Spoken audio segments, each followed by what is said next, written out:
Así que bueno, yo le quiero dar la bienvenida. Hay mucha gente que está en línea. Realmente nos sorprendió la cantidad de gente que se inscribió y que ya en este momento está en línea. Hay muchos conocidos que nos vienen siguiendo desde hace mucho tiempo y hay mucha gente nueva de otras provincias, incluso de otros países, y esperemos que no lo defraudemos con lo que le vamos a presentar.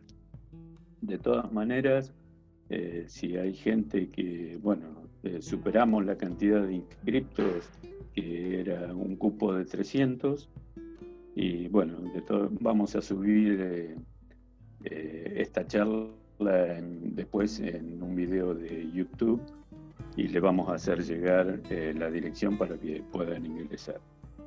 Bueno, en primer lugar quiero agradecer a Damián Partal, que es de Alto Valle y que es el que está coordinando toda esta reunión, que sin él esto no hubiese sido posible. También quiero agradecerle a todos los compañeros de la estación experimental, a los que trabajamos en el área de ganadería, y a los chicos de la agencia de CONESA, porque se hizo mucho esfuerzo para que podamos estar acá. Y también quiero agradecer al Proyecto Nacional de Eficiencia y Sostenibilidad de la cría y la recría vacuna, a su coordinador y a todos los colegas que participan en ese proyecto, que siempre nos tiraron buena onda y buenas ideas para que arranquemos con estas jornadas virtuales. Bueno, el programa, por si todo no lo habían visto, les digo que en primer lugar voy a arrancar hablando sobre cómo está la situación hoy de los campos. Después vamos a tener relatos de productores realmente muy interesantes, muy buenos.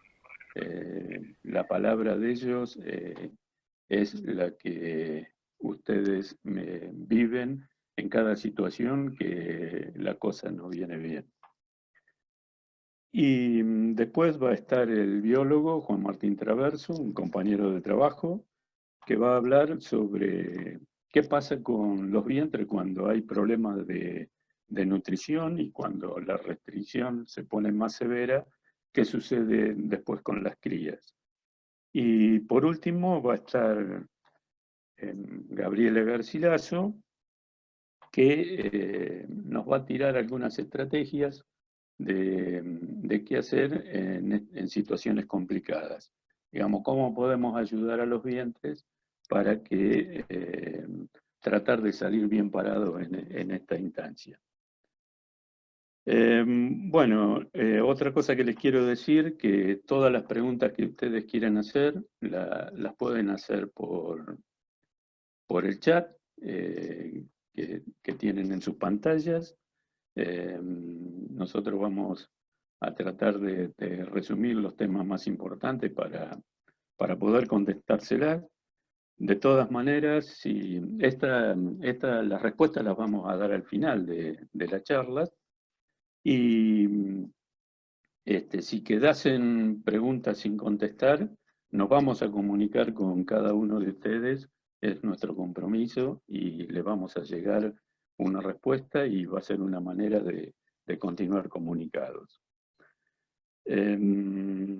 Bueno, también durante la charla, por ahí van a ver alguna encuesta, esperemos que la contesten, y porque va a ser de muchísima utilidad para nosotros para continuar con estos ciclos.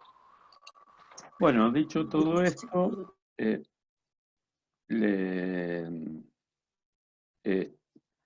voy a empezar con la parte que me toca a mí de esta charla. Digamos, es una introducción para comentarle qué es lo que estamos viendo. Nosotros generalmente hacemos algunas recorridas y paramos en algunos sectores y observamos cómo está la situación. Y bueno, en los últimos tiempos estuvimos viendo que estaba un poquito complicada, a pesar de que en estos días, por suerte, nos ha llovido y bastante. Pero bueno, no llueve pasto, como siempre se dice, y esperemos que las cosas mejoren. Bueno, pero en una primera instancia, para ir charlando de este tema, le muestro este gráfico que es de precipitaciones. Son de Río Colorado y de Viedma, son 60 años de registro, son un poquito más de Río Colorado. Es una información que he obtenido del Servicio Meteorológico Nacional. Les recuerdo que la toma de datos en Río Colorado es dentro de la ciudad y en Viedma es en el aeropuerto. Ustedes fíjense que las lluvias son muy recurrentes, tenemos años de buena precipitación y el siguiente es menos y el siguiente es más, no tenemos 2 años. Y fíjense que ahí yo grafiqué el promedio que nos daría para la zona de Río Colorado alrededor de 480 milímetros y para la zona de Viedma 395 milímetros el promedio. Pero si ustedes observan un poquito, los picos más altos son los menores que los picos más bajos. Pero para ver mejor esta situación, yo acá grafiqué promedios de 10 años. Es decir, imaginémonos acá que estaríamos más o menos en el año 68, 69. Yo tomé desde el 58, desde el 59 hasta el 68. Y así sucesivamente hicimos un gráfico. Ustedes ven que ya ahí las curvas se emparejan un poco más. Pero bueno, oh sorpresa, me encuentro que cuando hacemos estos promedios, allá por fines de la década del 60 y hasta mitad de la década del 70, los promedios tanto para Río Colorado como para Viedma eran muy parecidos. Después se empieza a incrementar un poco Río Colorado y en los últimos años sigue el aumento, digamos, después que pasamos la sequía, y Viedma no, va descendiendo. Si yo grafico la tendencia de lo que está pasando con estos promedios, ustedes, como les decía anteriormente, comienzan muy parejos. El de Río Colorado tiene una tendencia de lluvias a incrementarse y el de Viedma al revés. Tiene una tendencia de que puede llegar a haber menos precipitaciones. Yo no soy climatólogo ni meteorólogo, entonces no me puedo profundizar mucho en este análisis. Simplemente le quiero mostrar lo que veo y estaría bueno que más adelante lo consultemos con gente que está bien metida en el tema. En parte esto se da porque Río Colorado es, digamos, el límite hasta donde llega la influencia del fenómeno del niño y la niña. En cambio, aparentemente, por lo último que he leído, esto no se estaría dando en Viedma y habría más influencia digamos, del calentamiento o enfriamiento de las aguas en el Océano Atlántico. Si ahora vamos a ver los promedios mensuales, fíjense, la línea azul es el promedio de los 60 años por mes.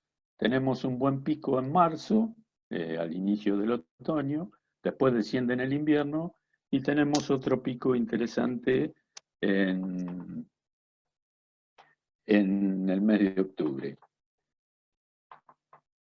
Cuando graficamos lo que pasó en los últimos 5 años, es decir, entre el 2015 y el 2019, ustedes fíjense que las lluvias fueron buenas, superan las medias mensuales, simplemente baja en diciembre. Hoy yo les aclaré que el pluviómetro está en el pueblo adentro de la ciudad de Río Colorado. Sabemos bien que cuanto más al oeste nos vamos y cuanto más al sur nos vamos, la lluvia disminuye. pues, seguramente muchos de Pichimahuida me van a decir, bueno, pero esta no es mi situación, y sí, tienen razón, no es la situación. Esto es lo que pasa en el pluviómetro Río Colorado, no tengo datos tan precisos como para analizar de otros lugares. Y por último, le grafiqué lo que pasó con las lluvias en el 2019. Y bueno, acá fíjense en que ha sido mucho menor la lluvia. Eh, Tenemos un pico interesante en mayo, ya desplazado del otoño, y otro pico en el grande en el mes de noviembre.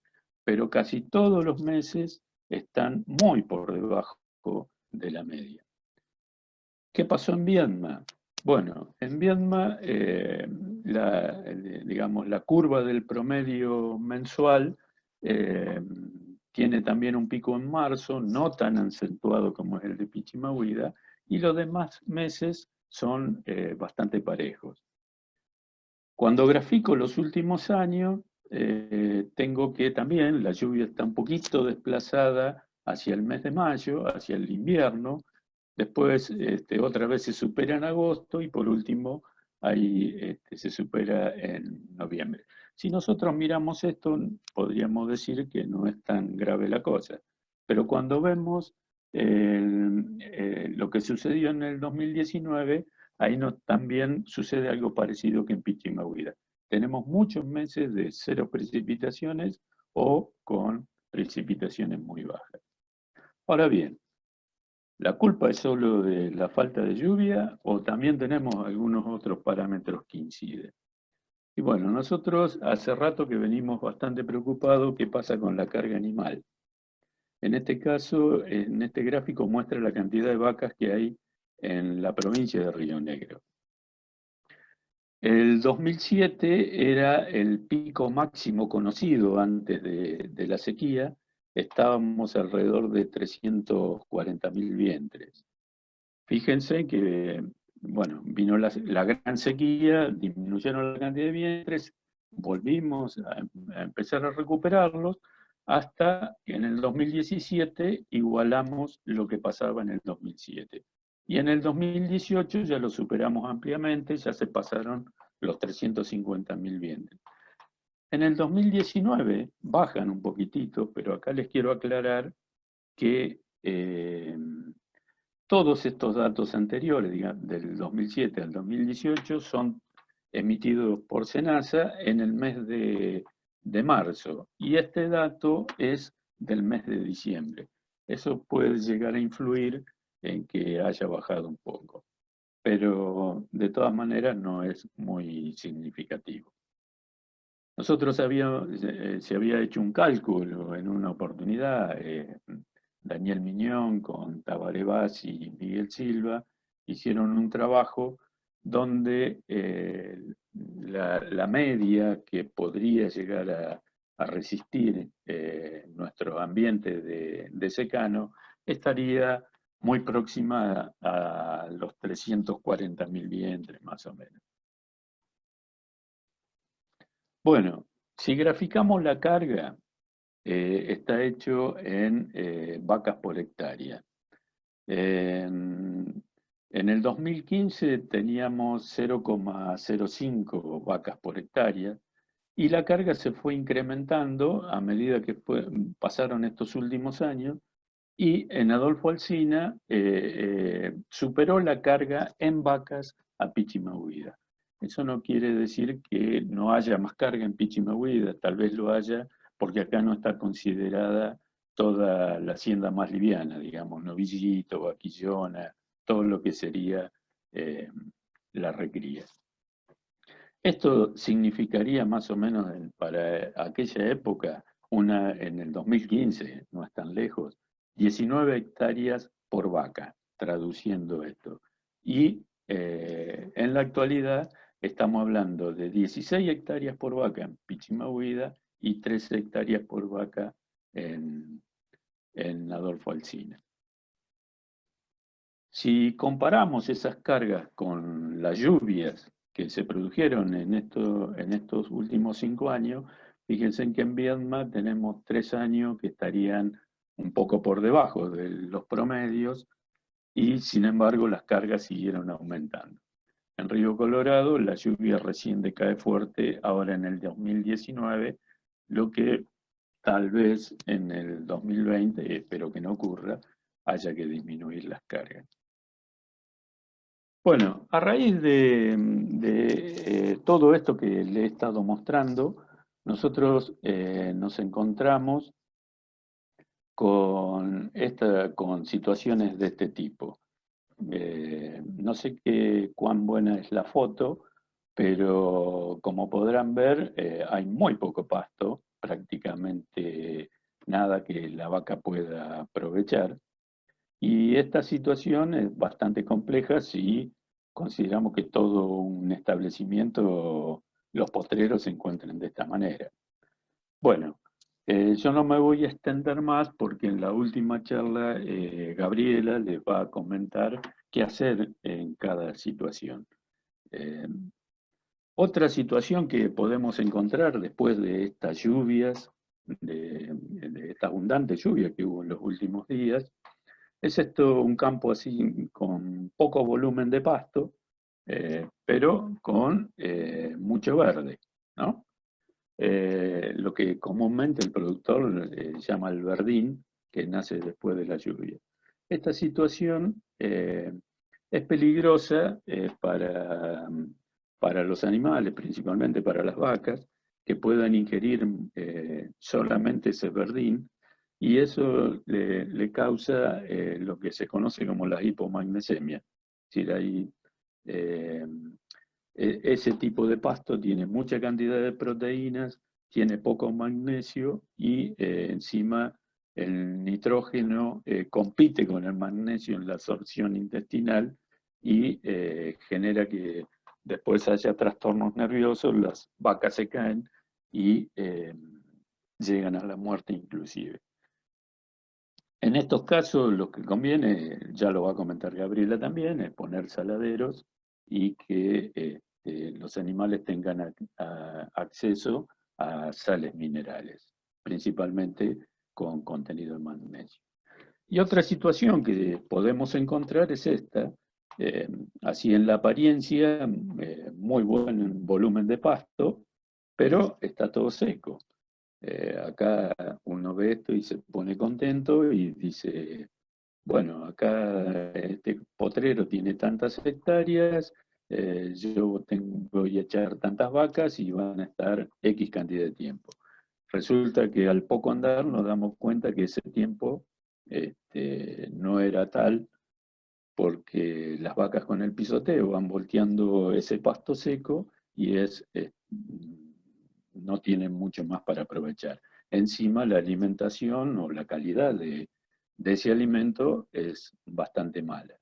En estos casos recomendamos colocar las piedras para lamer, que ustedes las conocen, y que bueno, se pueden poner a la entrada en las bebidas, y que con eso los animales tienen un aporte de nitrógeno a través de la urea y que van transformando en la proteína que necesitan. Bueno, no me quiero extender mucho más para no hacerlo más largo el tema. Les voy a comentar que ahora Mariana Dacal desde CONESA nos va a subir una encuesta para que ustedes la puedan ir contestando. Y mientras tanto, también con la colaboración inestimable de Juan Antenao, que editó todos los videos de los productores, y que los vamos a ver a continuación.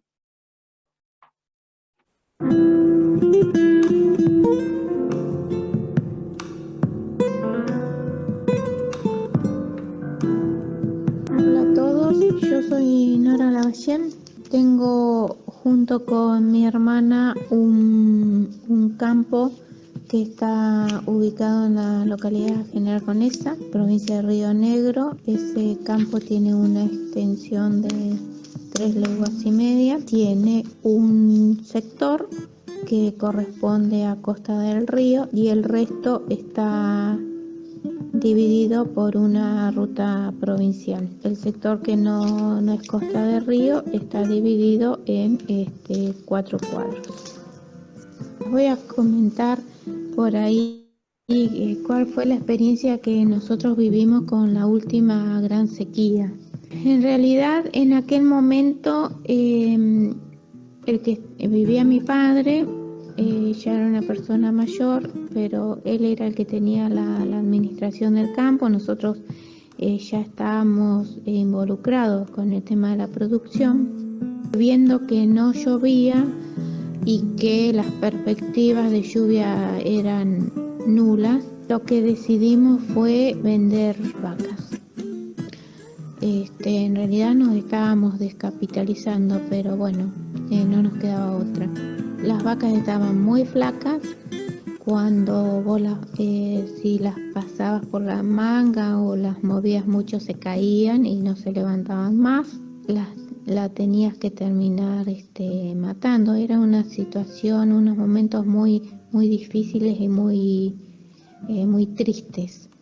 La imagen que tengo, una de las imágenes que tengo, es que un día llegó un camión jaula y cargó. A los 4 días volvió el mismo jaulero a cargar otras, y entonces baja con una bolsa de nylon. Dice: señora, acá, dice, mi patrón le manda las orejas de las vacas que se murieron en el viaje anterior.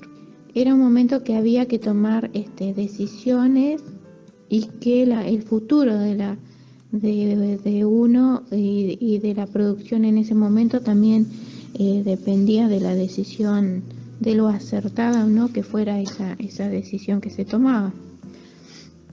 En realidad, mi padre era de la idea de no tener el campo sobrecargado de hacienda, así que nosotros en ese momento teníamos un promedio de 120 vacas madres por legua. Lo que nosotros vivimos es que mucha gente salió del sistema, digamos, y nunca más pudo volver.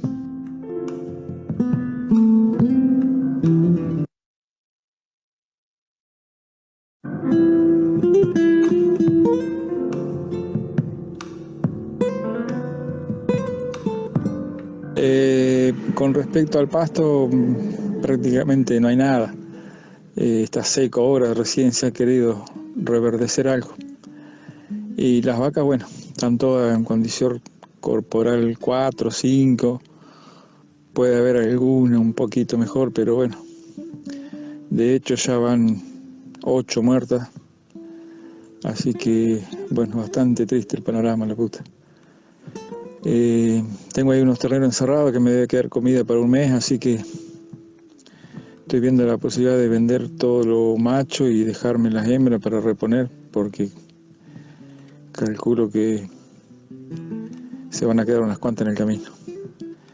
Así que bueno, el alimento aumentó, ahora de contado, los terneros a 60 días, cada vez se complica más, pero bueno, le vamos a poner la mejor onda.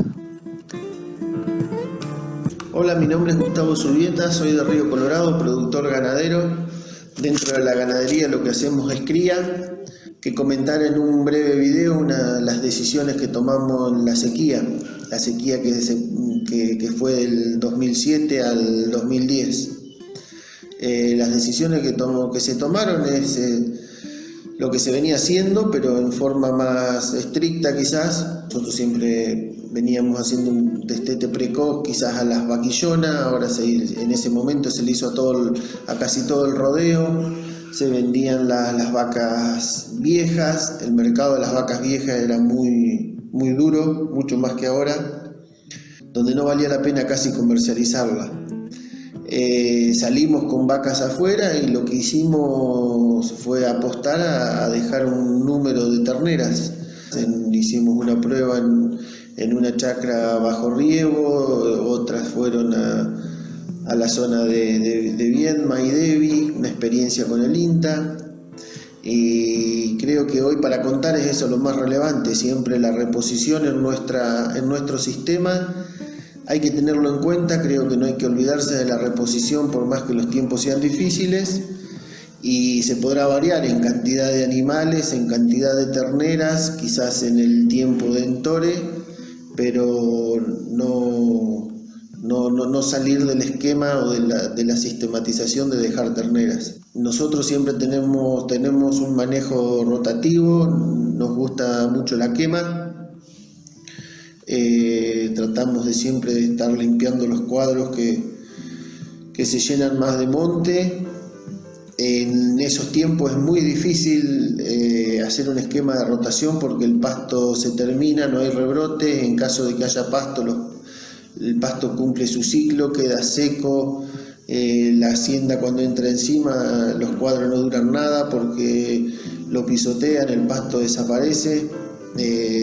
Todo es complicado en un periodo de seca tan largo y una seca tan grande como fue aquella vez. Creo que lo de apostar a un número de ternera y lo de no quedarse con categorías de vacas que ya cumplieron su ciclo o estén muy cerca de cumplir su ciclo. Todo lo otro es puertas adentro y en las condiciones en que se encuentre la empresa y las decisiones que tome su dueño. No hay mucho más para decir. Pero vale tener en mente que estamos en altibajos en cuanto al clima muy grande y tenemos parámetros en donde si hacemos un poco de estadística se refleja eso. Nosotros tuvimos un 2004 donde llovieron 800 milímetros y tuvimos un 2009 donde llovieron 190 milímetros. Creo que a veces hay que tener en mente o en cabeza esas cosas porque son las que te ayudan a tomar decisiones. Quizás se tomen decisiones erróneas y uno es un poco drástico y después llueve, pero bueno, bienvenida sea la lluvia. Eso es lo que más o menos hicimos en su momento. Bueno, muchas gracias por elegir consultarnos. Nada más. Soy Abel Albizúa, productor ganadero de Río Colorado, de la zona de Pichinahuida. Soy miembro CREA. La carga más o menos en los últimos 3 años está entre los 8 y 9 hectáreas por equivalente a vaca.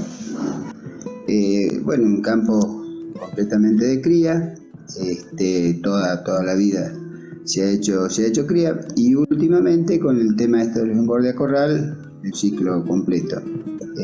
Pero bueno, donde más énfasis es en la cría, usando las herramientas, los años buenos, no todo es mucho más fácil, pero cuando los años se complican un poco, hay que usar herramientas como creo una de las principales, el destete precoz, que hoy con los núcleos y esos que hay en la actualidad, se puede destetar un ternero muy chiquito y teniendo y usando esos balanceados o núcleos con maíz, con alto porcentaje de proteína de calidad, esos terneros se crían muy bien. Y a la vaca todos sabemos que cuando le sacamos el ternero, con muy poco lo hacemos tirar.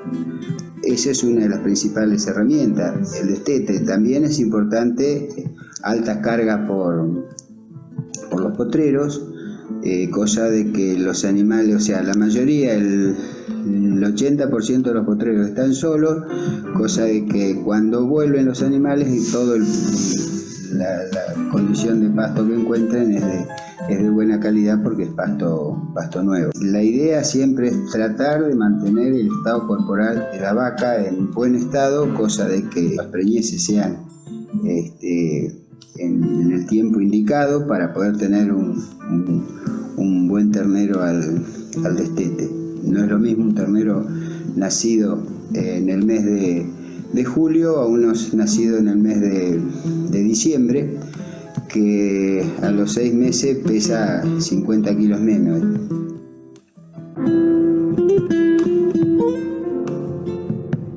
Yo soy un productor miembro de un grupo CREA, Auquenal, que pertenecemos a la zona semiárida. La explotación es de 5.000 hectáreas. Venimos trabajando en un campo aliviado con 20 hectáreas vaca más la recría. O sea, tenemos la recría de reposición, después el resto es lo que sería macho y hembra, se encierra y se engorda, con tanto puede ser balanceado como puede ser con maíz con núcleo. Nuestra zona chiquita ya en ese rincón nuestro y bueno, más también por ahí para el lado de Conesa y eso, por ahí hasta mediados del año pasado la veníamos pasando bastante bien. Después de mitad de año cambió el tema y ya lo que es primavera del 2019 llovió poco y mal. Lo que es otoño hasta la lluvia esta última, habíamos tenido una lluvia a principios de febrero y después se cortó todo. Pero bueno, debido a la rotación de potreros, teníamos mucha reserva de pasto y optamos por en marzo tomar 125 vacas y con 72 terneros a pastoreo hasta la primavera, tomando el riesgo de que bueno, que no lloviera en otoño. Si no llovía, bueno, se vería qué es lo que se podía hacer. La gente necesitaba el pastoreo, así que nos jugamos. Consideramos que la reserva que tenemos en los cuadros que teníamos vacíos, íbamos a llegar hasta la primavera con el rodeo nuestro y con la hacienda esta de pastoreo. Bueno, en cuanto a esta sequía actual, lo que hicimos fue prevenir comprando maíz, que almacenamos en 2 silos que tenemos de 40 toneladas, y comprando rollos. Y el maíz, si no lo usamos para el rodeo, para la sequía, lo vamos a usar para el engorde. Yo, o sea, pienso, mi idea, por lo que yo he venido veo, que los campos no hay que tenerlos continuamente recargados, porque aunque uno no se dé cuenta, se van degradando con los años. Uno no se da cuenta hasta que en un momento se funden y después es muy difícil recuperarlos.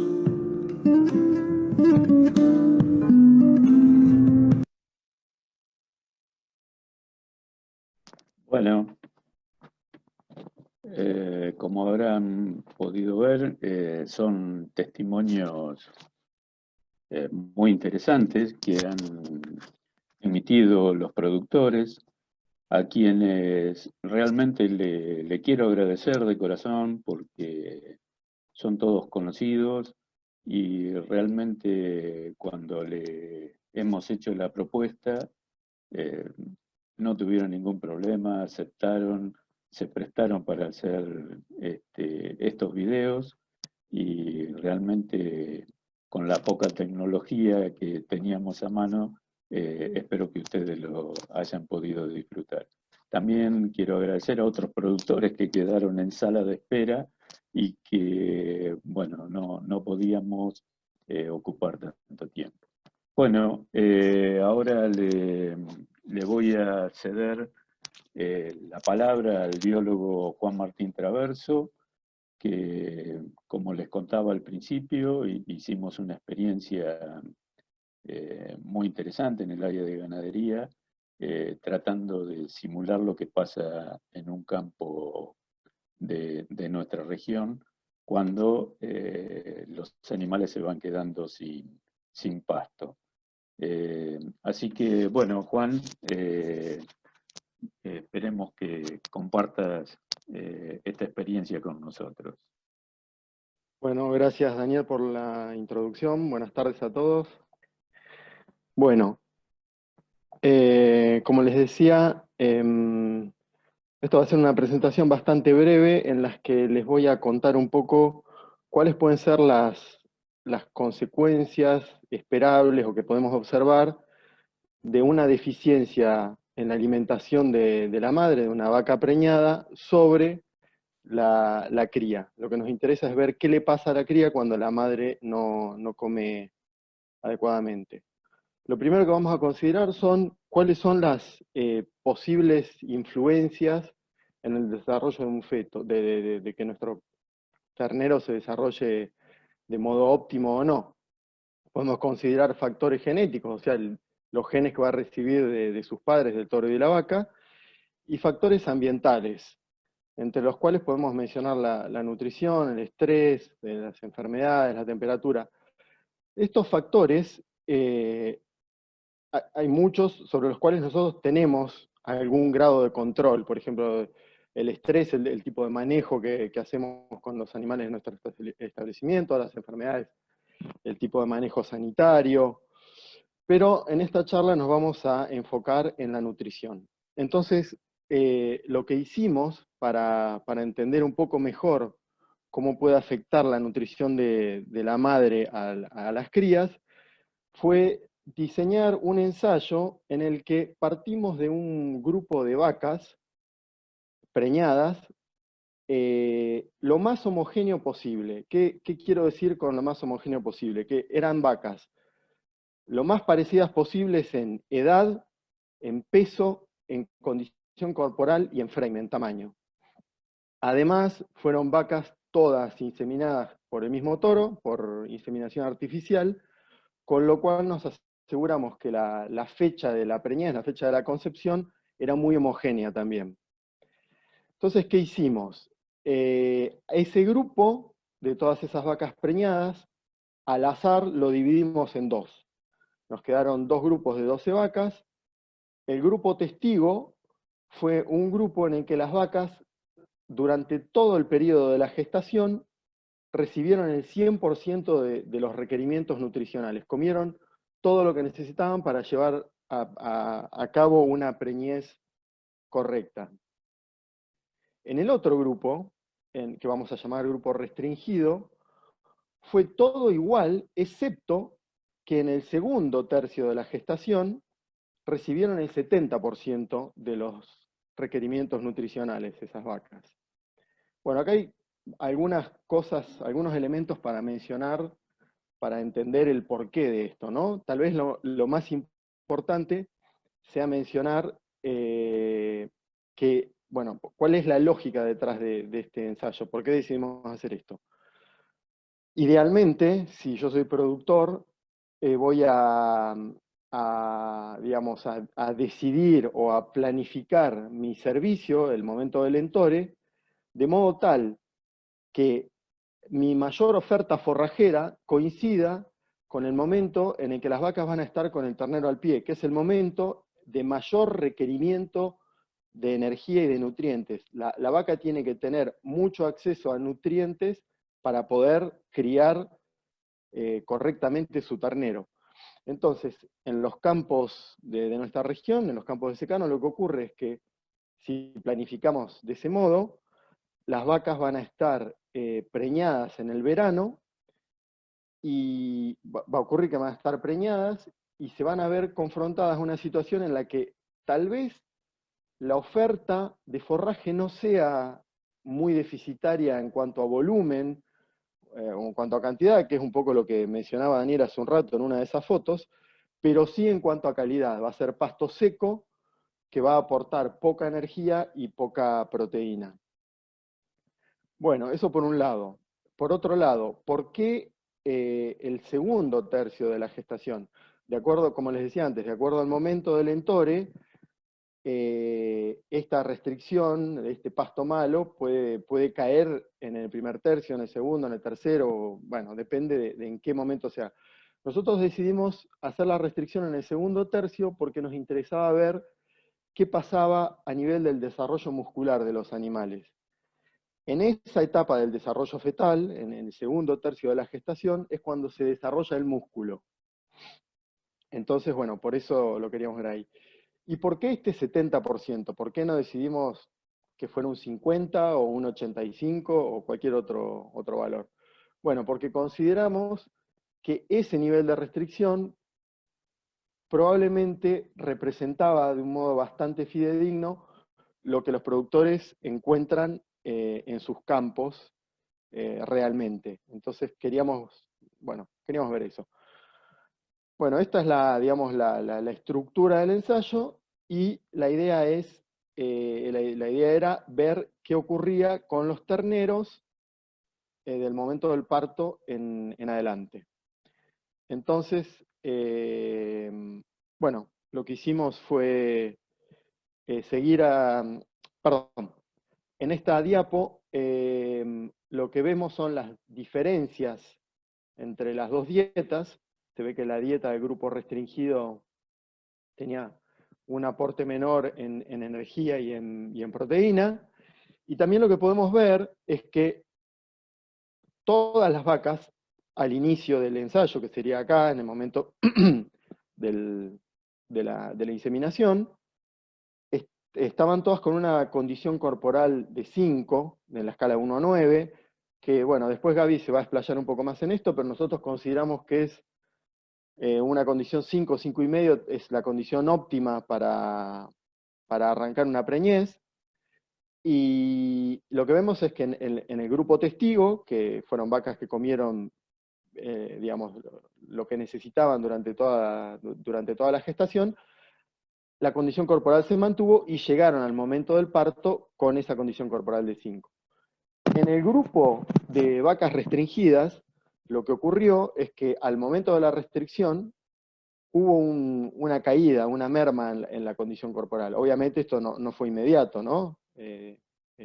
Fue progresivo a medida que pasaban los días y comían menos de lo que necesitaban, la condición corporal fue bajando.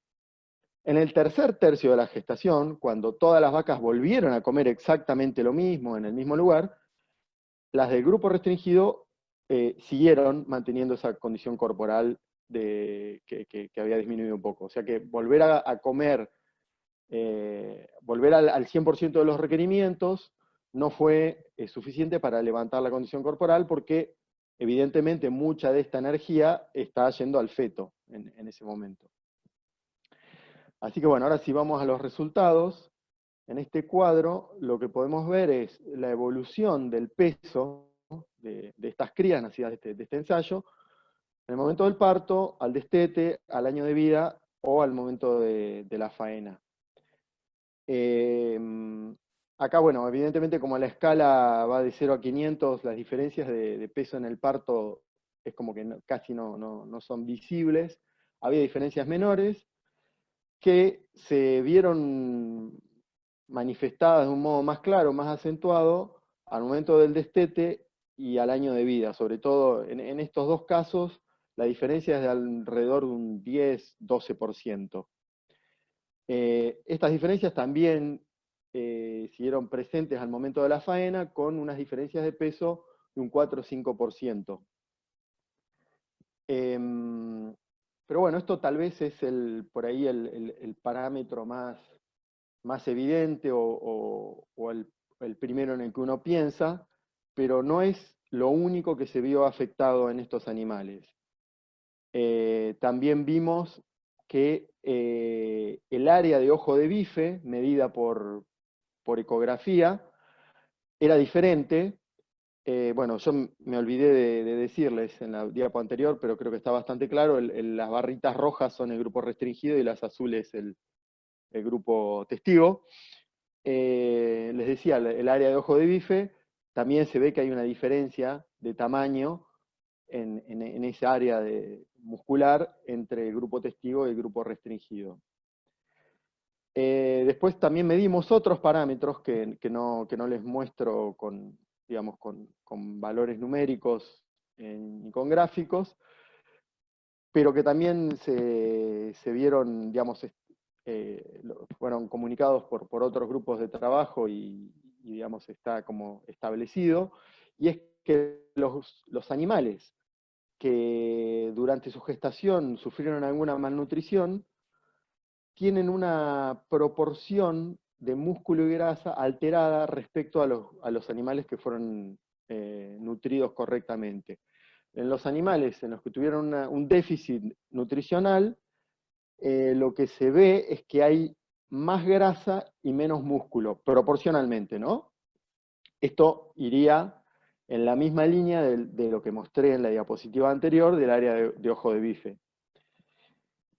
Otra de las cosas que estamos viendo, que eso está en análisis por ahora, es la calidad del músculo. Yo les decía cuando les contaba un poco cómo habíamos diseñado el ensayo, que en el segundo tercio de la gestación es cuando se forma el tejido muscular, el músculo. Lo que ocurre es que el músculo es un tejido que se forma en una determinada cantidad de fibras musculares, y si eso no ocurre correctamente en el momento en el que tiene que ocurrir, esa cantidad de fibras musculares queda fija para el resto de la vida del animal.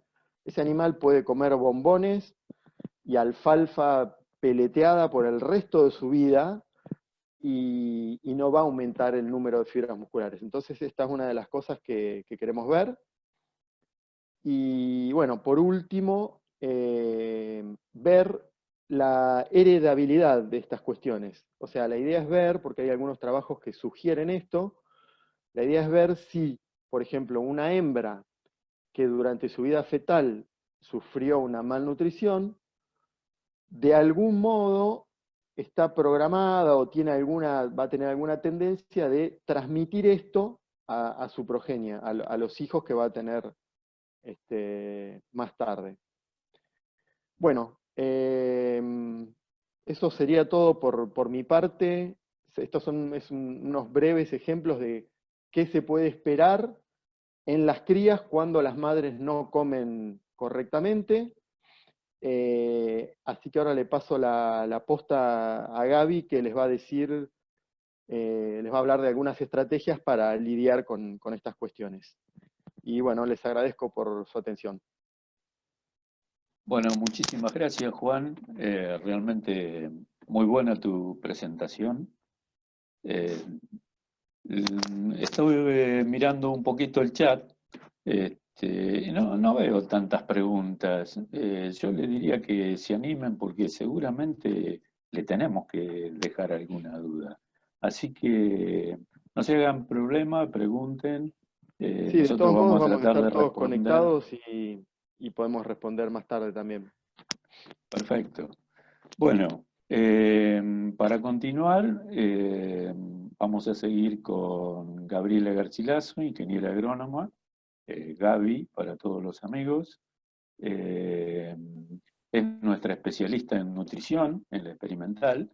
Se ha especializado en ese tema y realmente es la palabra que necesitamos para dar digamos, las recomendaciones para suplementar a las vacas cuando la situación se ve un poco complicada. Así que bueno, la dejamos a Gaby para que presente su tema. Bueno, muchas gracias. Gracias, Daniel, gracias, Juan. Dejaron unos buenos desafíos en sus presentaciones respecto a la planificación, a programar un poco, a pensar la carga que tenemos en el campo y, bueno, esta cuestión que decía Juan de la alimentación del vientre, que a veces, históricamente, ¿no? Uno decía, bueno, no, está preñada, primer, segundo tercio, no importa que pase un poco de hambre, y bueno, los estudios nos muestran que eso afecta mucho. Así que bueno, yo les voy a compartir una presentación para redondear algunas de estas cuestiones y dejarles algunas recomendaciones más. Bueno, ahí están viendo la presentación, espero que sí, porque no los puedo escuchar. Un poco redondeando, volviendo a lo que les decía hace un rato Daniel y mostraba los gráficos de la lluvia en la región, tenemos las lluvias repartidas en dos momentos del año, especialmente en primavera y en otoño. Entonces, eso nos permitiría o nos indicaría cómo debemos planificar el manejo del rodeo. Ustedes saben que nosotros siempre hablamos de trabajar ordenados, ¿no? El orden en el rodeo nos permite planificar después las ventas, el manejo de nuestros animales. Entonces, acá en este gráfico ustedes pueden ver que la vaca cuando está seca, el requerimiento de nutrientes en calidad y cantidad es mínimo, digamos, con poco se arregla, dijo Abel hace un ratito, y es una gran verdad. Luego, a medida que avanza la gestación, segundo y tercer tercio, los requerimientos aumentan, especialmente en el tercer tercio, porque el ternero crece rápidamente. Y por supuesto, después, en el momento de la lactancia, después del parto, y con un pico más o menos entre los 2 y 3 meses, el requerimiento de alimento en cantidad y calidad para la vaca aumenta drásticamente. Es por eso que nosotros siempre hablamos de el servicio estacionado para que los partos se produzcan en el invierno y ese pico de requerimientos del vientre que está alimentando un ternero se produzca en el momento de la primavera, donde tenemos mayor volumen de forraje y calidad también. Fíjense, acá está bien graficado cómo el destete, ¿no? Si nosotros le sacamos el ternero a la vaca, el requerimiento de nutrientes baja mucho, ¿no? Baja drásticamente. Por eso es una gran herramienta el destete. Lo mencionaron hoy también los productores que hablaron, porque son usuarios, ¿no? de estas herramientas y siempre nos han acompañado, y nosotros también aprendimos mucho de ellos, vale la pena decirlo. Cuando nosotros sacamos el ternero a la vaca, reducimos la cantidad y calidad de alimento que necesita. Entonces, si estamos ante una situación que vemos que viene complicado el año, que estamos un poquito pasado de carga, y no hay buen volumen de pasto en el campo, bueno, el destete precoz, que lo hacemos entre los 2 y los 3 meses de vida en los 3 meses de vida del ternero, o 60 kilos, o un destete anticipado alrededor de los 5 meses, nos va a ayudar bastante para poder tener bien a nuestros vientres.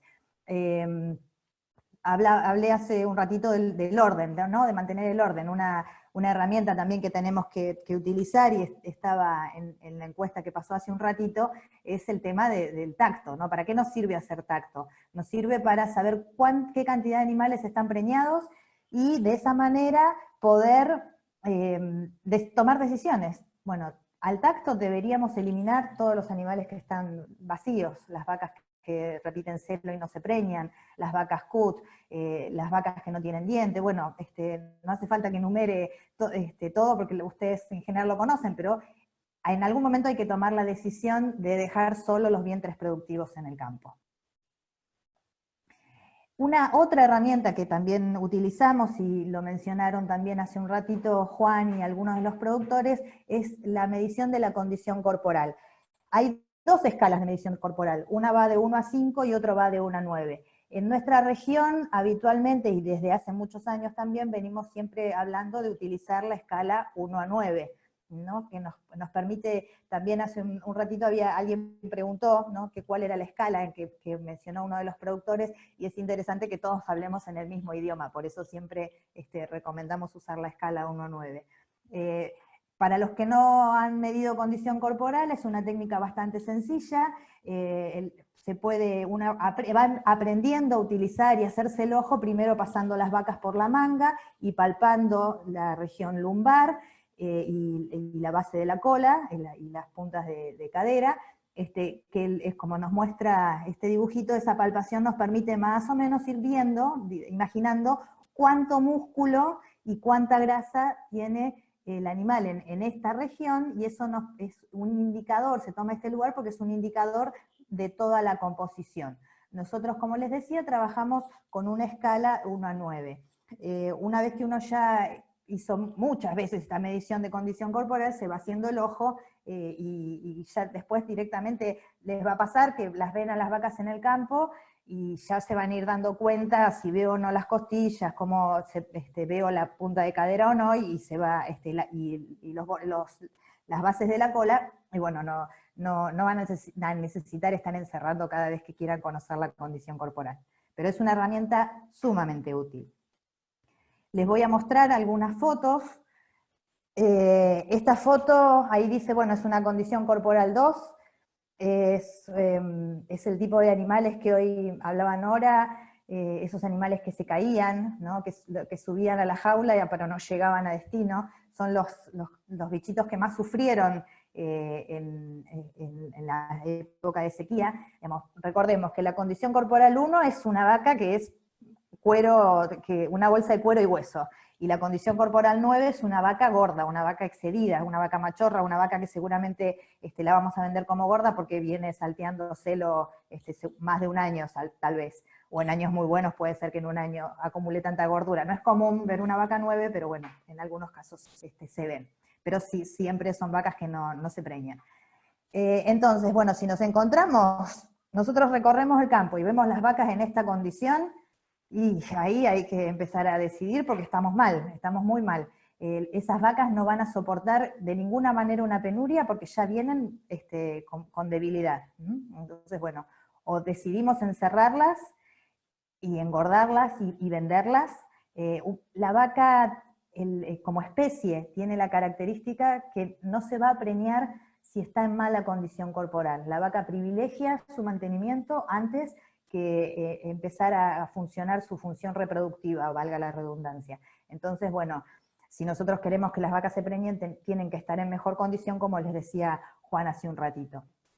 ¿Cuál sería esa mejor condición? Como también les dijo Juan, nosotros hablamos en la escala 1 a 9 de que las vacas deberían llegar al servicio con una condición corporal 5, ¿no? Es un valor intermedio. Bueno, ahí ven, no se notan las costillas a simple vista, salvo que estén muy desbastadas, pero en general cuando están bien comiendo en el monte uno no les nota las costillas. Para palpar tanto la columna como las puntas de cadera, bueno, hay que hacer un poco de presión, pero se palpa, y la base de la cola empieza a estar un poquito rellena. Esta vaca, digamos, está ideal para entrar al servicio porque va a aguantar bien toda la preñez y si sigue comiendo bien va a poder alimentar a su ternero, digamos, eso sería lo que nos indica, pero nosotros durante toda la preñez deberíamos ir evaluando cómo evoluciona la condición corporal de nuestras vacas. Entonces, si vemos que hacia el segundo, tercer tercio de la gestación la condición corporal empieza a caer porque el campo no está, estoy pasado de carga o no hay producción de forraje, bueno, ahí habrá que empezar a tomar la decisión de una suplementación preservicio. Una suplementación preservicio lo que nos permite es, digamos, estar suplementando en el último tercio de la gestación y con los primeros tiempos de la lactancia nos permiten mejorar la condición corporal. Si nosotros estamos con las vacas en el tercer tercio de la gestación y están perdiendo condición, una dieta que podría utilizarse podría consistir en 2 kilos de grano de avena, que es un grano que se consigue en la región, mezclado tal vez con unos 2 kilos de alimento balanceado para novillos, que por ahí tenemos en el campo. Digo avena y no maíz porque la energía que tiene el maíz tal vez excede un poco lo que necesita la vaca y deberíamos complementar de otra forma, se nos complicaría un poquito la dieta. Una dieta sencilla podría ser esta mezcla de avena con núcleo de maíz, por supuesto el pasto que encuentren en el campo, y si no hay pasto en el campo, algún rollo. Ahora si empezamos a pensar en las vacas en lactancia y el campo no tenemos, no es el caso de la foto, ¿no? Pero no tenemos forraje disponible en el campo, ahí sí tenemos que suplementar, porque todavía los terneros son demasiado chiquitos como para hacer un destete precoz, y bueno, necesitamos jugarnos a alimentar las vacas. Bueno, ahí la misma dieta que veníamos usando durante el último tercio de la gestación, habría que duplicar la cantidad de grano, pasar de 2 a 4 granos de avena, por ejemplo, más 2 kilos de balanceado, o directamente 5 kilos de balanceado. Digamos, las combinaciones posibles son varias, hay que evaluar qué es lo que uno tiene a mano, y lo más importante, o algo muy importante, es la planificación. Si yo empiezo a dar de comer grano, una vez que fui de a poquito incorporando el grano, recuerden que los cereales ninguno lo podemos incorporar de golpe porque podemos tener algún problema de acidosis, por más que sean 2 kilos, igual podemos tener ese problema, hay que incorporarlo de a poco, pero también hay que pensar en que si yo empecé a dar de comer, no puedo quedarme sin alimento una semana y después volver con los 4 kilos. No, tendría que hacer el acostumbramiento otra vez. Entonces, bueno, pensar la compra en función del tiempo que más o menos habitualmente andan los camiones dando vuelta. Pasa en la zona de Valle Medio, comentaban hace unos días que con el tema de las restricciones de movimientos, bueno, a veces se demoran los camiones, ¿no? Y bueno, entonces esto excede la planificación habitual, pero siempre pensar en tener reservas de alimento. ¿Por qué les decía de incluir un balanceado de novillo o un núcleo proteico vitamínico mineral? Porque bueno, los minerales y vitaminas es un componente de la dieta, que si el animal no está comiendo pasto verde hay que agregárselo por otro lado. Después voy a ahondar un poquito más en ese tema. Hoy también Daniel les mostraba algunas fotos de pasto seco, que el pasto seco puede ser que falte, o sea, que no haya producción en el monte, haya algunas matitas nada más, pero también puede darse, como ocurre mucho en verano, que tenemos volumen de pasto, pero está seco, también mencionó algo de eso Juan, y bueno, ahí tal vez la mayor deficiencia en ese pasto seco sea de proteína. Entonces ahí encajarían muy bien 700 gramos en una vaca seca, 1 kilo o un poco más en una vaca en lactancia de un pellet de girasol o un núcleo proteico, y también los bloques de urea, ¿no? Con todas las precauciones del caso que hay que tener para usar urea, y por supuesto que los terneros, si las vacas están lactando, no pueden tener exceso a esa urea. Si la vaca está lactando, ahí sí o sí, además de la proteína, vamos a tener que darle algo de grano. Si está seca, con el volumen de pasto, aunque esté seco y el núcleo proteico, nos arreglaríamos bien. Dijimos entonces que necesitamos conocer para planificar cantidad y calidad de alimento disponible, y sentarnos a planificar, a pensar, y para eso estamos nosotros, ¿no? Para darles una mano, los profesionales que trabajan en cada localidad, siempre no duden en consultar, y la toma de decisiones, sobre todo cuando son decisiones financieras, siempre es conveniente analizarlas muy bien. Por último, les quería comentar otro aspecto que hay que tener en cuenta cuando estamos frente a pensar en alimentar a los vientres, y es la calidad del agua, ¿no? En general, nosotros hemos trabajado sobre algunos análisis de agua en algunos campos en distintos momentos del año, y en general el agua que consumen los rodeos en el noreste rionegrino tiene altos niveles de sales totales, y en muchos casos exceso de sulfato. Entonces, ¿cómo nos perjudica eso? Tenemos que conocer la calidad del agua. Y dentro de las cosas que suelen estar en déficit, lo que hoy les comentaba Daniel, de la hipomagnesemia, que afecta mucho el último tercio de la gestación y la lactancia, la deficiencia de magnesio, que se da, es muy común en los rodeos. Hay que atacarla porque, bueno, perdemos el vientre y esa preñez. El magnesio se puede suplementar con bateas, bloques para lamer, saladeros, bueno, hay herramientas que es un tema más largo, pero bueno, el dónde colocarlos, uno normalmente tiende a colocarlos cerca de la bebida porque sabe que los animales van, inicialmente pueden ir ahí, después por ahí los podemos cambiar un poco de lugar como para que exploren otros lugares del potrero. Otros temas que hay que observar en el rodeo, no solo la calidad del agua, sino también observar el comportamiento de las vacas. Si las vacas están lamiendo huesos que encuentran en el campo, podemos estar frente a una deficiencia de fósforo, que está muy relacionado con la hipomagnesemia.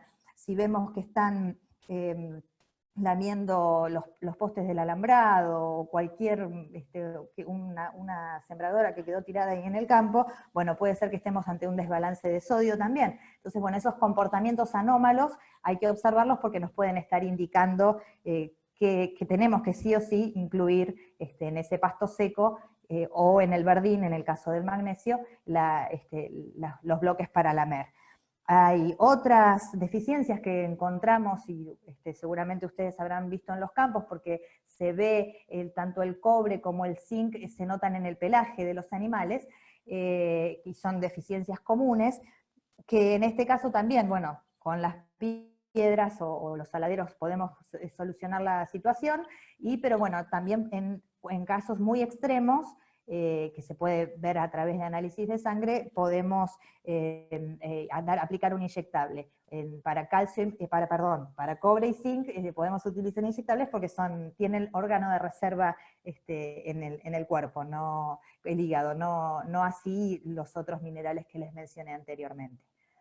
Bueno, les tiré un montón de cosas juntas, bien fiel a mi estilo, rápido, despacho todo, pero bueno, ya saben, tienen el chat para hacernos consultas, ya saben dónde encontrarnos, tienen nuestros correos, algunos tienen el teléfono, y le doy paso a Daniel para ir redondeando la presentación. Bueno, Gaby, excelente. Creo que no me equivoqué en la presentación, porque empezaron a llover preguntas, ni bien iniciaste tu presentación. Juan, vos querías hacer un agradecimiento que nos habíamos olvidado, y creo que esa parte te corresponde a vos.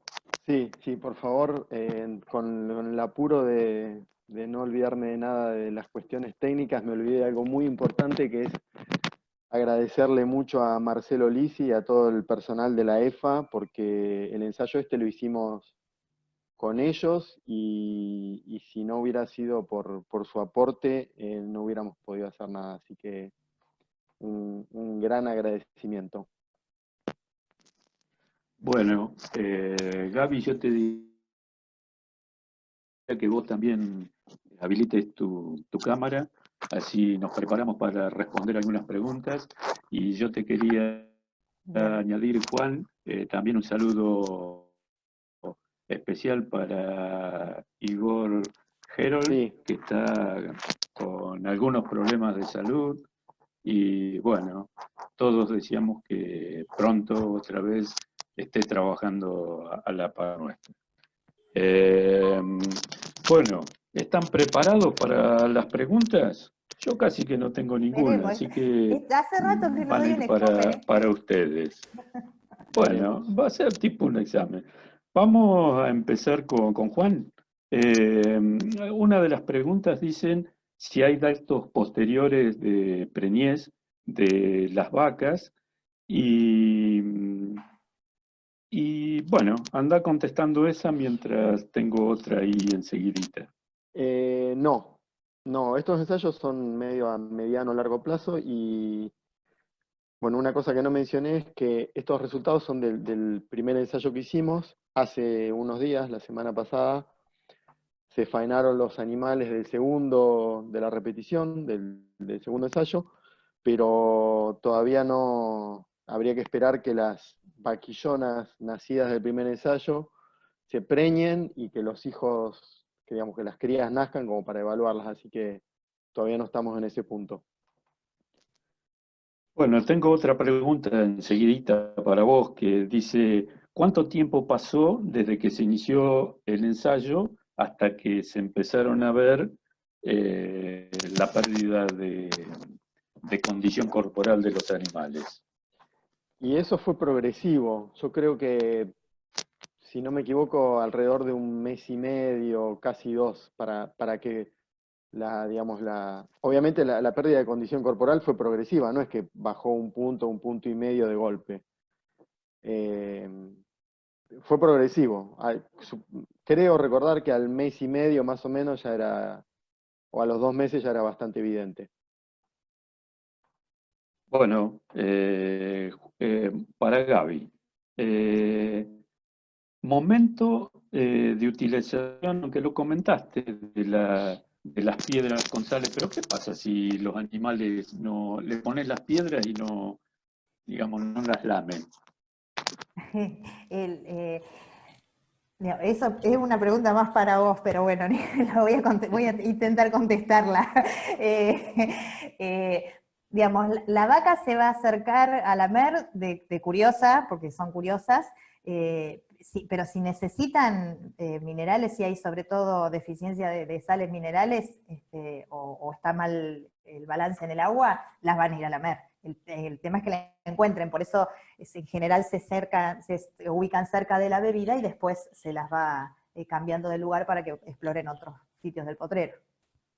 Pero acotá vos, Daniel, que tenés bastante experiencia en eso. Bueno, sí, mirá, porque otra de las consultas que había era dónde colocar las piedras y que un productor nos comenta que en la sequía anterior había puesto piedras y los animales no las tocaron. Y bueno, en realidad las piedras generalmente se colocan cerca de la aguada. Si uno tiene detectado dónde se hacen los charcos de la lluvia, convendría colocarla en esos lugares, porque sabemos bien que nuestros sistemas, que son más bien extensivos, de potreros de tamaños grandes, de muchas hectáreas, por lo tanto los animales muchas veces, como tienen agua en el campo, no llegan a la aguada. Si podemos colocarla cerca de esos grandes charcos o tipo tajamares, sería lo ideal. Creo que si las ponemos ahí, los animales la van a consumir. Y si no la consumen es porque están bien provistos de magnesio, porque el suelo es abundante o porque el agua tiene suficiente cantidad y no hay nada que le interfiera su absorción posterior. Así que, bueno, simplemente si no las consumen, no hay que hacerse tanto problema, porque es evidente que los animales no las necesitan. Bueno, antes que continuemos con las rondas de preguntas, también les quiero comentar de que tenemos preparada otra encuesta para ver qué tipo de charlas les gustaría escuchar más adelante. Así que Mariana, mientras yo sigo con las encuestas, si querés ponerla, perdón, sigo con las preguntas, poné la encuesta. Bueno, acá hay alguien que me pregunta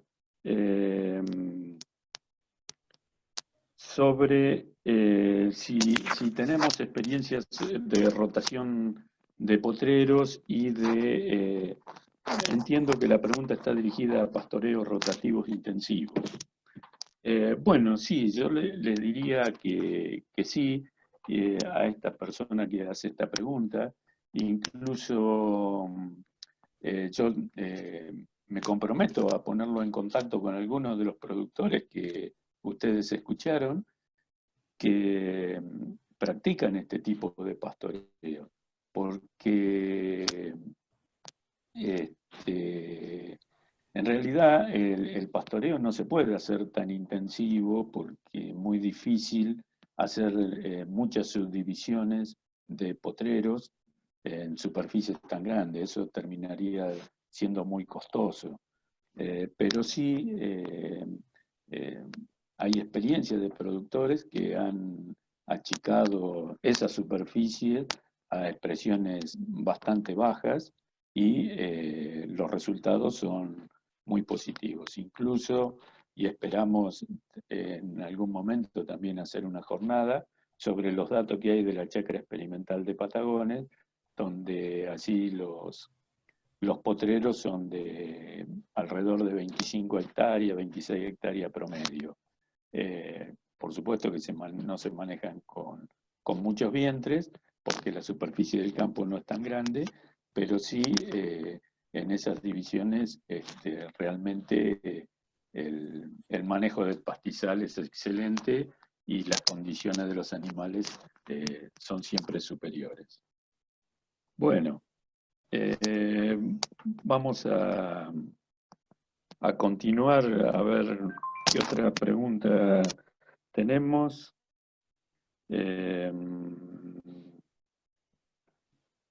Perdón, pero tengo que que andar buscando en el chat, que yo lo tengo en el teléfono.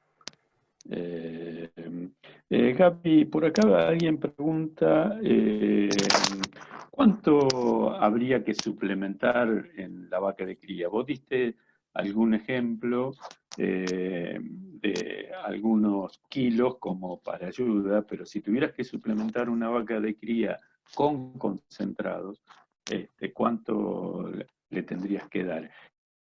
¿Y qué tiempo aconsejarías de acostumbramiento? Espero estar entendiendo bien la pregunta.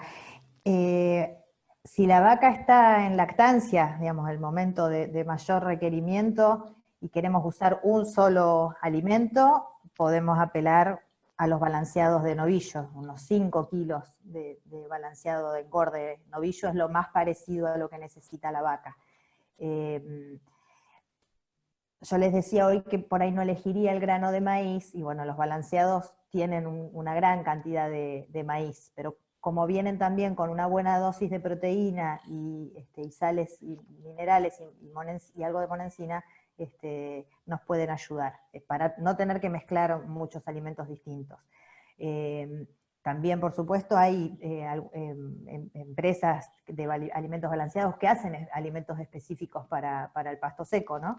Pero como siempre digo, bueno, está bueno consultar y con qué está compuesto, nos pueden mandar el ticket de la bolsa y consultarnos, y les podemos ayudar a decidir qué cantidad utilizar.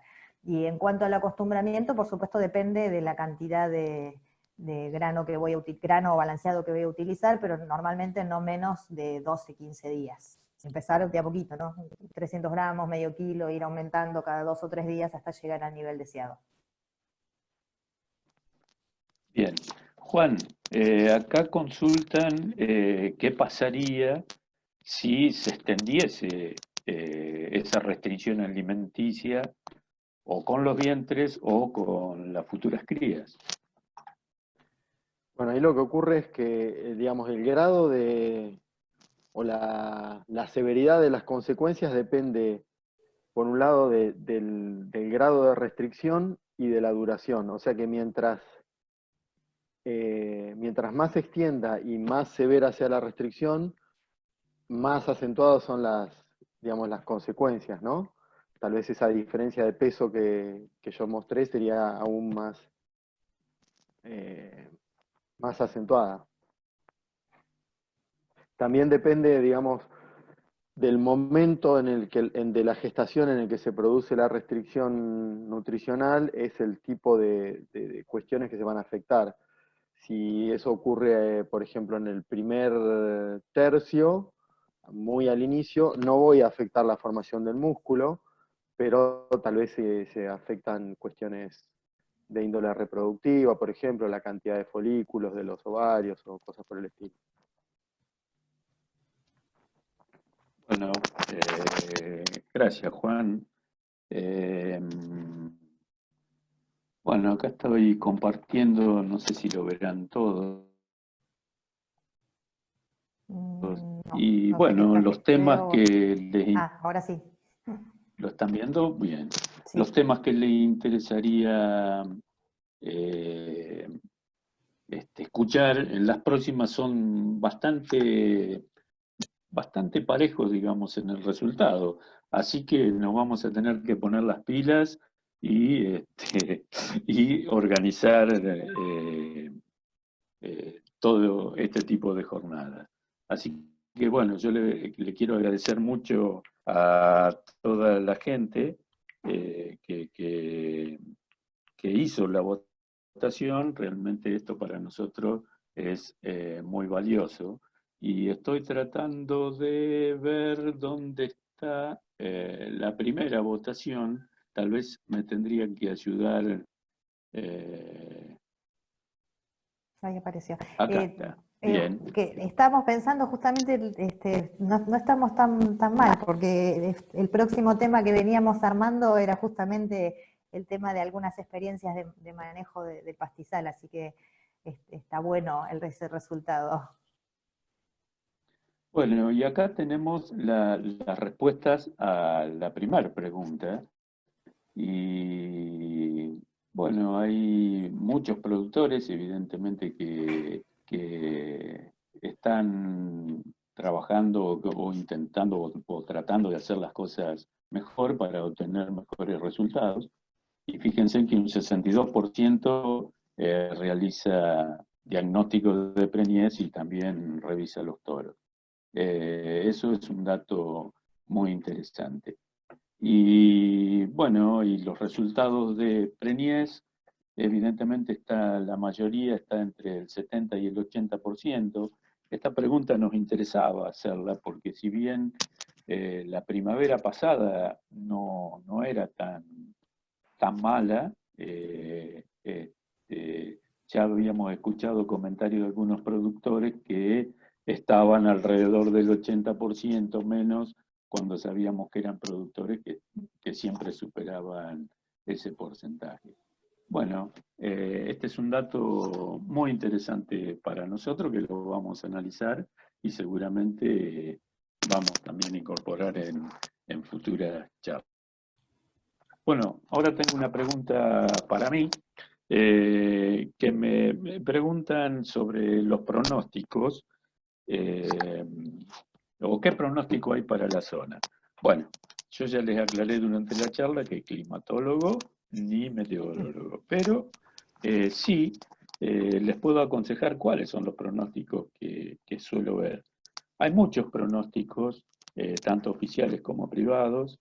No puedo decir cuál es el mejor ni cuál es el peor, porque, bueno, son pronósticos y en esto del clima se puede equivocar con algunos datos. Pero sí, ya hay estudios muy avanzados, lo saben bien, sobre las mediciones del calentamiento del Océano Pacífico, y por lo tanto se genera así el fenómeno del niño y la niña, que afecta mucho sobre las precipitaciones.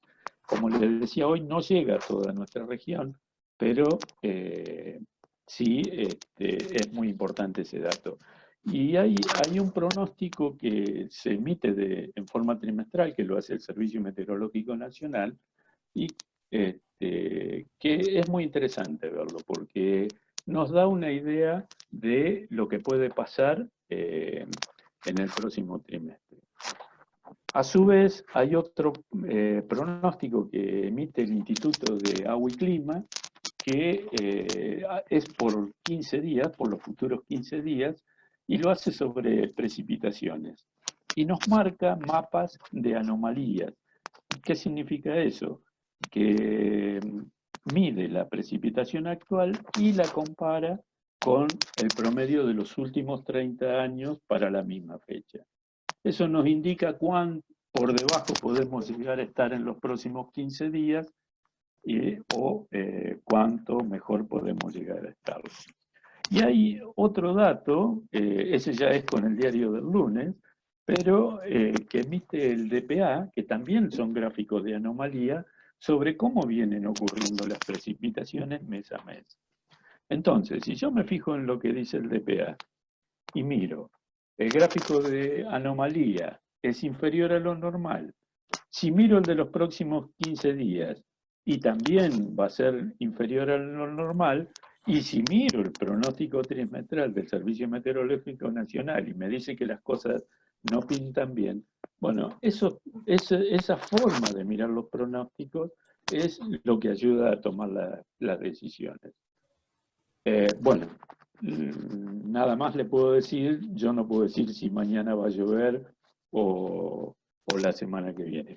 Cuando iniciamos la organización de esta charla y buscando el tema, nos fijamos en lo que estábamos viendo cuando salíamos al campo y que nos provocaba un grado de alerta. El día que nos reunimos empezó a llover, por suerte, trajimos la lluvia, somos pájaros de buen agüero, y las precipitaciones han sido muy buenas en general en toda la zona. Pero eso se tiene que mantener durante el año para que sea realmente efectivo. Bueno, chicos, hay muchas más preguntas, pero bueno, ya está pasando demasiado el tiempo, eh, los tenemos que dejar. Yo quiero volver a agradecerles fundamentalmente a los expositores, ha sido muy buena, a los productores por la mano grande que nos han dado y bueno, a todos nuestros compañeros y a Damián Partal por el apoyo para esta charla. Así que les doy unos 10 segundos para que se despida cada uno de ustedes dos. Bueno, arranco yo. Sí, nuevamente agradecer, me sumo a tus palabras de agradecimiento a nuestros compañeros del experimental y a Damián que nos dieron una mano para organizar todo esto que es sumamente novedoso para nosotros, pero está resultando muy interesante. Agradecer a los productores que dieron su testimonio y que siempre es un lujo contar con sus palabras y con sus consultas y su apoyo. Lo mismo para los profesionales de la Escuela Agraria, de la EFA. Y bueno, sí, ahí me estuve mirando recién ahora un poco las preguntas, quedan varias preguntas por responder. Con tiempo vamos a ir contestándoles, tenemos los mails de todos, así que téngannos paciencia, pero vamos a darles alguna respuesta. Algunos temas no los estamos trabajando, pero siempre es bueno que nos den ideas de cosas. Nosotros trabajamos un poco a demanda también, ¿no? ¿Qué temas interesan y podemos incorporar a nuestros trabajos de investigación en la medida de lo posible? Así que bueno, nuevamente muchas gracias por la paciencia, por el tiempo que nos dedicaron y esperamos encontrarlos pronto. Bueno, Juan, son 10 segundos. Bueno, por mi parte no tengo mucho más para agregar. Agradecerles a todos, a nuestros compañeros, al público, a los productores. Y nada, está bueno que estas cosas salgan bien porque dan ganas de seguir adelante. Así que bueno, eso sería todo. Bueno, bien, entonces para terminar, me despido de todos ustedes, les agradezco muchísimo la cantidad de gente que ha estado conectada, hemos superado las 170, 180 personas por momento, así que estamos muy contentos y bueno, gracias por la paciencia que nos tienen y nos volveremos a encontrar seguramente. Bueno, muy bien, damos por finalizada esta jornada.